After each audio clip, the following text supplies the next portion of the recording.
The year 1692 was far from an ordinary year for the small, quiet town of Salem, Massachusetts.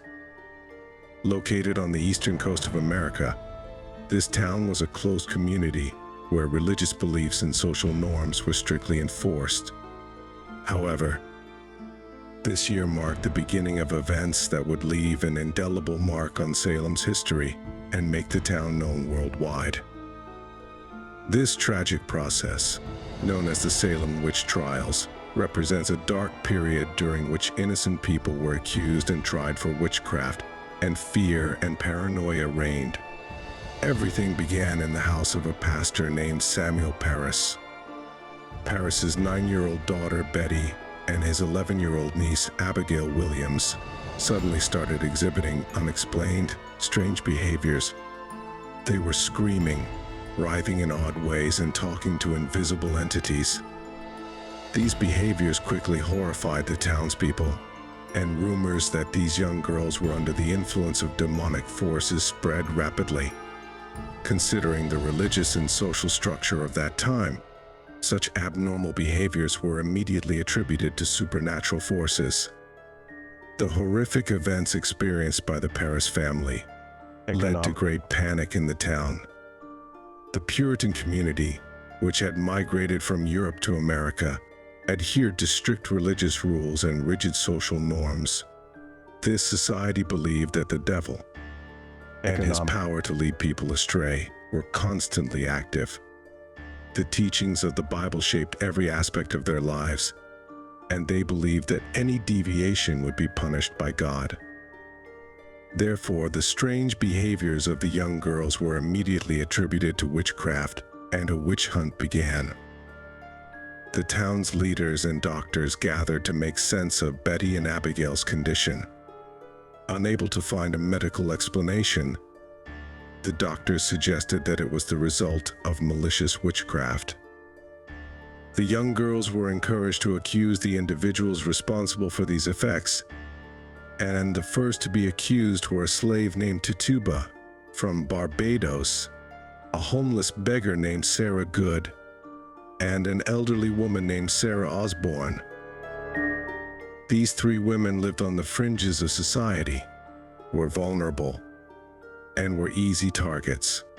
Tituba was a woman who had come from Barbados and was a slave in the Parris household. The accusations against her were also fueled by racial prejudices. The local people feared her because of her exotic origins and different cultural practices, and they viewed her with suspicion.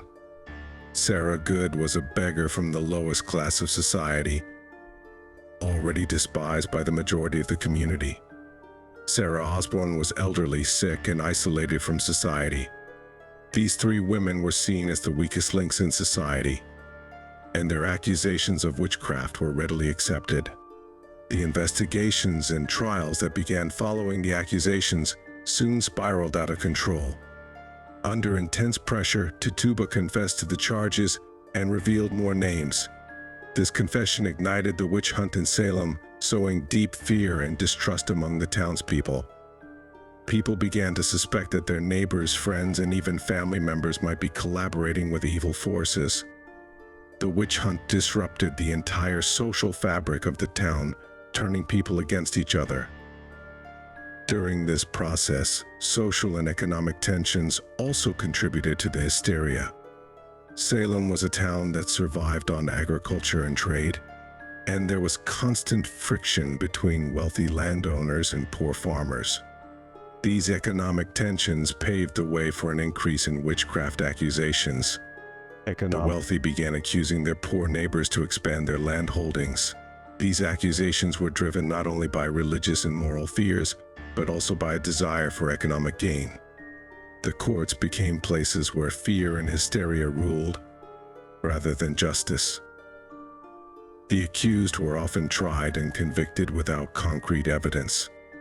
Testimony based on spectral evidence, which involved claims of seeing ghosts or spirits, was accepted in court and determined the fate of many innocent people. Those who denied the accusations were subjected to severe torture and pressured into confessing their guilt. Those who confessed were usually sentenced to imprisonment, while those who denied the charges were condemned to death.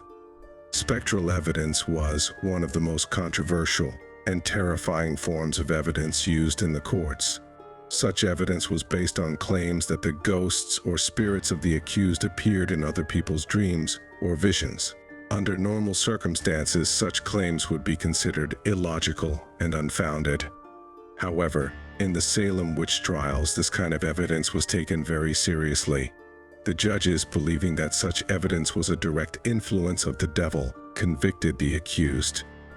The acceptance of this type of evidence led to the execution of innocent people and deepened the wave of fear in Salem.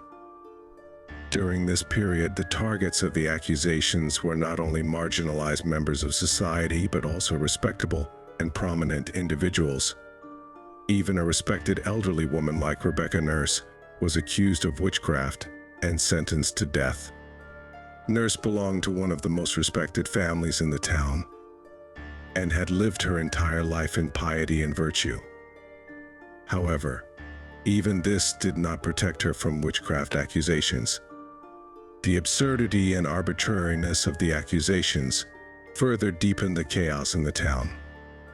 People began using witchcraft accusations as a tool to resolve personal disputes and grievances. Social bonds weakened, trust was completely lost, and Salem became a place ensnared by fear and suspicion. The trials in the courts were often biased and unjust. The judges acted with prejudice against the accused and disregarded their defenses. Additionally, the torture methods used in the courts led people to confess under duress. The accused, hoping for salvation, confessed to their crimes and provided more names. This caused the accusations to snowball, leading to more people being targeted. The torture methods used during these trials included forcing the accused to stand for hours, depriving them of sleep, and even submerging them in water. These methods were designed to break people's physical and psychological resilience. Those who denied the charges were forced to confess to escape the severity of the torture. However, these confessions led to more people being accused, and the witch hunt circle continued to expand. During the Salem Witch Trials, more than 200 people were accused of witchcraft, and at least 20 were executed. Most of these executions were carried out by hanging, while a man named Giles Corey was killed by torture. Corey was crushed to death under heavy stones because he refused to plead and resisted the court. This brutal and cruel act highlights the extent of the tragedy in Salem. Corey's death became one of the most brutal and tragic events in the history of the Salem Witch Trials. Corey was sentenced to a severe punishment by the court because he refused to plead guilty. Heavy stones were gradually added to his body until he took his last breath. Corey's stubborn resistance made him a kind of folk hero, but even this was not enough to stop the tragedy in Salem. After the trials and executions, the town of Salem was shaken by deep feelings of remorse and shame. Over time, it became clear that the accusations and trials were unjust. In 1697, the Massachusetts General Court issued an official apology for what had happened and ordered compensation to be paid to the victims' families. However, this apology and compensation could not bring back the lost lives or erase the pain. The scars left by the Salem Witch Trials were felt not only during that period, but also in the following centuries. These tragic events inspired literature, theater, and cinema. Arthur Miller's famous play The Crucible dramatized the events in Salem, addressing themes of social hysteria and injustice.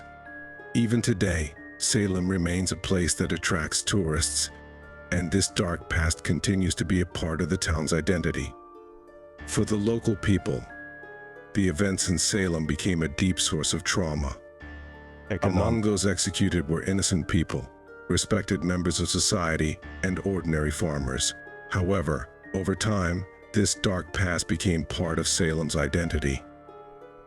Today, the sites where the Salem Witch Trials took place have become a region frequented by tourists, where historical reenactments are performed. The traces of the witch hunt live on not only in museums and monuments, but also in the streets of the town and in the memory of the local people. The social, economic, and religious conditions of the time played a significant role in the occurrence of these events. The Puritan communities that had migrated from Europe to America adhered to strict religious rules and rigid social norms. Supernatural beliefs and the fear of the devil were an essential part of daily life.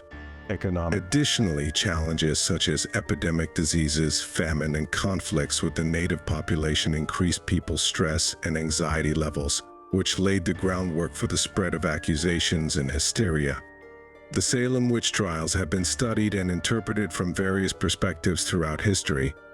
Psychological, sociological, and historical analyses have helped to understand the complex causes and consequences of these events.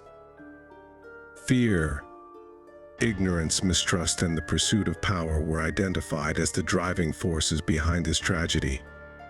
These events are also noteworthy, as they demonstrate how destructive fears and prejudices can be when left unchecked throughout history.